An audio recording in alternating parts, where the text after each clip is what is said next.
Bonjour à toutes et à tous.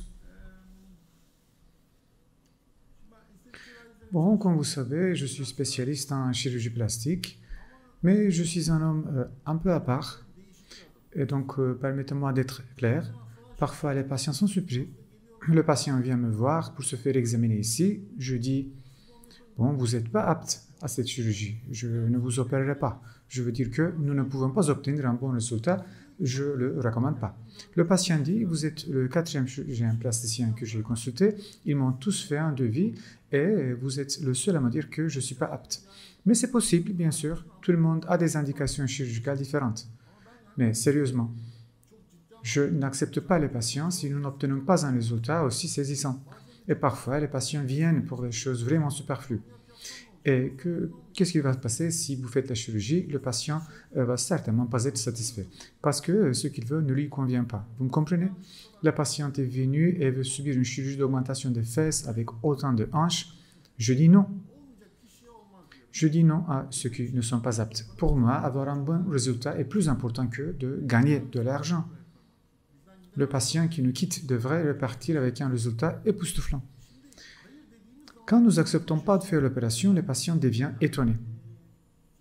Bon, je veux dire, prenez la tête un peu. Vous pouvez demander l'avis des autres chirurgiens, mais le chirurgien qui refuse de vous opérer pourrait avoir raison. Je vous l'accorde, il faut y penser.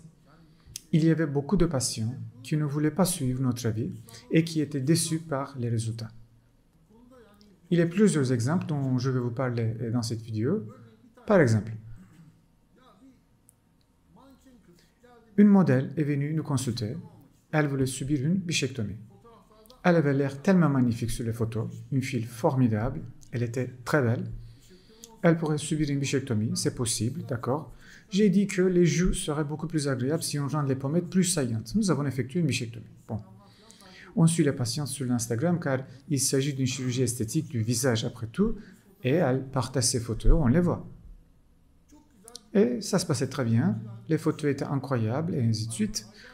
Après quelques mois, je pense que c'était environ 6 mois après la chirurgie, ou quelque chose comme ça, elle m'a envoyé un texto. Elle a dit, docteur, pouvons-nous creuser les jeux un peu plus? J'ai dit, pas maintenant, parce que nous avons déjà retiré les masses adipeuses de la joue. Nous avons bien réalisé la bichectomie, il n'y a plus de graisse là-dedans. Je veux dire que le bout de cette graisse s'étend jusqu'à la tempe. Si nous y accédons et essayons de la retirer, la joue deviendra trop creuse. Je lui dis qu'il n'y a plus rien que je puisse retirer. Le résultat obtenu est satisfaisant, ça serait mieux si on la garde comme ça. En tout cas, ça fait un mois ou deux que je n'ai pas vu de photo d'elle sur Instagram, puisque je lui ai dit que nous ne pouvions plus affiner les joues. La patiente a subi des injections de produits de comblement dans les pommettes, la mâchoire et la pointe du menton. Donc, afin que les joues semblent plus creuses, d'après ce que j'ai compris, et elle s'est vraiment transformée en extraterrestre. C'était vraiment dommage. Quand j'ai vu ces photos, j'ai dit, bon sang, alors elle a ruiné la chirurgie. Ça se fait pas comme ça. Pourquoi gonfler les pommettes, le coin et la pointe du menton pour que la joue devienne creuse davantage? Tout simplement, il faut s'arrêter là où nous disons que nous ne pouvons rien faire de plus. Pourquoi cherches-tu à aller plus loin que ça? Voici ce qu'un médecin fait quand le patient est un peu célèbre et riche. On trouve toujours quelqu'un qui va le faire. Cette fille a partagé une photo sur Instagram un mois ou deux plus tard. Je vais mettre cette photo ici. Je pense que cette fille a probablement réalisé qu'elle s'est transformée en extraterrestre. C'est un peu tard, mais j'aurais aimé qu'elle s'en aperçoive plus tôt. C'est dommage. Arrêtez-vous là où on dit stop, s'il vous plaît, réfléchissez un peu. Si nous refusons d'opérer, il doit y avoir une raison valable pour ça. Il ne faut pas trop insister. Ne forcez pas et ne prenez pas la peine de lutter. C'est la dose qui fait le poison, non? Même l'eau empoisonne le corps humain si vous en buvez trop. L'intoxication à l'eau, ça existe, renseignez-vous. D'ailleurs, un jour, j'ai reçu un message assez intéressant, un patient masculin. Il m'a envoyé un texto. Il a dit, je veux vous avouer quelque chose. Bon, j'ai répondu, tu peux me dire ce que tu veux, mais ne me dis pas que tu es amoureux de moi. Hein. Que voulait-il dire? Il voulait dire que j'avais raison. Il a dit qu'il est venu me voir, genre, il y a 6 mois. et qu'il avait des lipomes sur les bras. Et je me suis souvenu de lui. Il avait beaucoup de lipomes sur les bras. Je lui ai dit, il ne faut pas enlever les lipomes sous anesthésie locale. Il faut les enlever sous anesthésie générale. Ce serait beaucoup plus confortable pour vous. On va les enlever un par un. On va faire des injections. Tu vas souffrir. Mais il a insisté sur l'anesthésie locale. Et j'avais carrément refusé. Puis, à cause de son travail, en faisant le tour d'une province proche d'Istanbul, il s'est arrêté chez un chirurgien général. Le chirurgien lui a suggéré de les enlever tout de suite, et c'est ce que le patient voulait. Les enlever sous anesthésie locale dans la chambre juste à côté. Il m'a dit, ils m'ont fait des injections sur tout le bras et ils ont enlevé les lipomes un par un. En criant, je me suis souvenu de vous. Il dit, vous aviez raison. Je voulais vous écrire à ce sujet.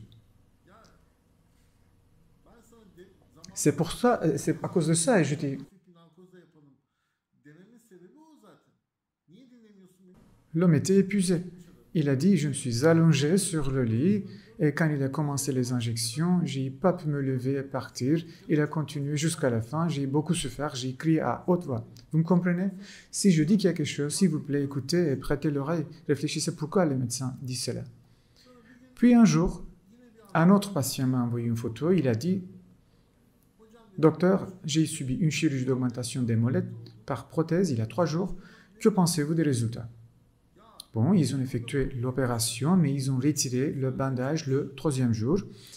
Il y avait une énorme nécrose sur la jambe, c'était énorme, environ 10 fois 20 cm. Il y avait une mort tissulaire. C'était un cas de poliomyélite. Il m'a envoyé un message et il m'a dit qu'il m'a écrit il y a un an.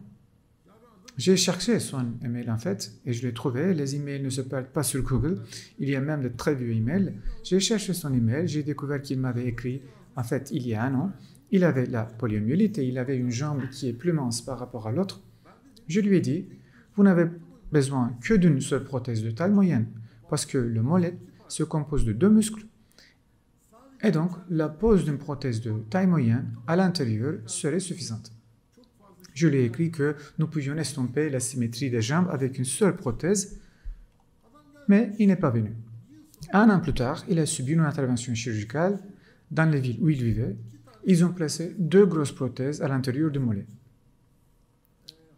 En fait, le médecin a dit au patient, une des prothèses, on l'a fait entrer à peine à l'intérieur du muscle. Je pense que ça aurait dû alerter le docteur. Si la prothèse est si difficile à placer, alors cela indique que vous mettez quelque chose de trop gros. Le corps vous avertit. Si vous ne pouvez pas ouvrir l'espace correctement et placer la prothèse facilement, c'est qu'il y a vraiment un problème. De toute façon, alors, ils ont posé 2 très grosses prothèses chez ce patient, à l'intérieur des 2 parties du mollet. Ils ont posé 2 grandes prothèses, une prothèse dans la partie intérieure et une autre dans la partie extérieure. Ainsi, la circulation sanguine de la jambe a été altérée. Ils ont enroulé le bandage jusqu'au genou pendant 3 jours. 3 jours plus tard, et quand ils ont enlevé le bandage, ils ont vu la nécrose. Le patient a pris une photo et il me l'a envoyé. J'ai dit, il faut retirer une de ces grosses prothèses tout de suite. Au moins une prothèse. Il faut après prendre en charge la nécrose. Il faut bien appliquer le traitement pour les zones nécrosées, ensuite procéder à la mise en place d'un lambeau. Autrement dit, ils ont posé une très grosse prothèse pour rien en vain. L'homme a été victime d'une erreur chirurgicale. Si seulement il avait suivi nos conseils, si seulement les médecins là-bas l'avaient prévenu, s'il avait dit « j'ai consulté un autre chirurgien, il n'a pas recommandé la pose de 2 prothèses », s'il avertit qu'une prothèse de taille moyenne suffirait, peut-être qu'il n'y aurait pas eu une telle erreur. Malheureusement, de telles choses arrivent. Ce que je veux dire, c'est que les patients écoutent un peu les médecins qui refusent de faire l'opération. Écoutez le docteur qui désapprouve, d'accord? On voit ça trop souvent. Par exemple, un jour, un jeune garçon est venu me consulter, il insistait sur le fait que ses oreilles étaient décollées. Je l'ai examiné et je lui ai dit, personne ne dirait que l'une de tes oreilles est décollée, il y a si peu de différence. On peut considérer ton oreille comme décollée, on ne peut pas opérer. Comment allons-nous l'ajuster si délicatement? L'oreille du patient n'était pas décollée, personne ne peut dire autrement. Une oreille était un peu saillante, c'est vrai, mais il ne s'agit pas d'une oreille décollée. J'ai refusé ce patient 2 fois.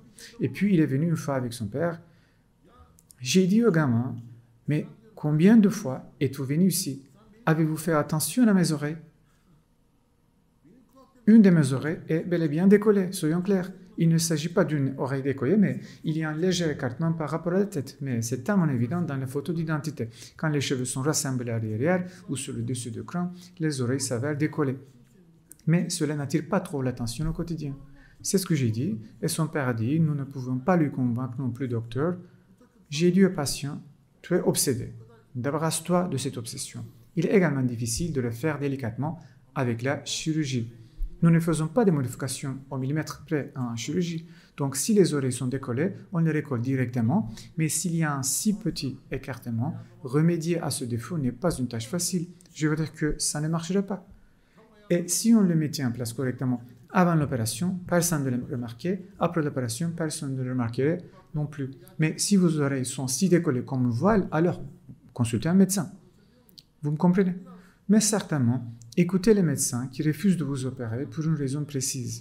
Notre demande est que le patient nous consulte avec un défaut physique très évident. Dans un tel cas, laissez-nous régler ça et obtenir un résultat époustouflant. Vous me comprenez? Faisons du bon travail. Faisons la différence.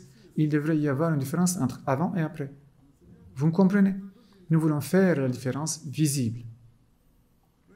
La patiente opérée a eu un bon résultat, comme le fil modèle que j'ai mentionné en première, alors tout simplement, n'allez pas tout gâcher après.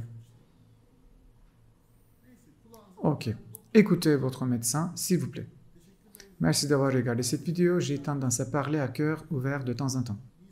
On se voit dans la prochaine vidéo.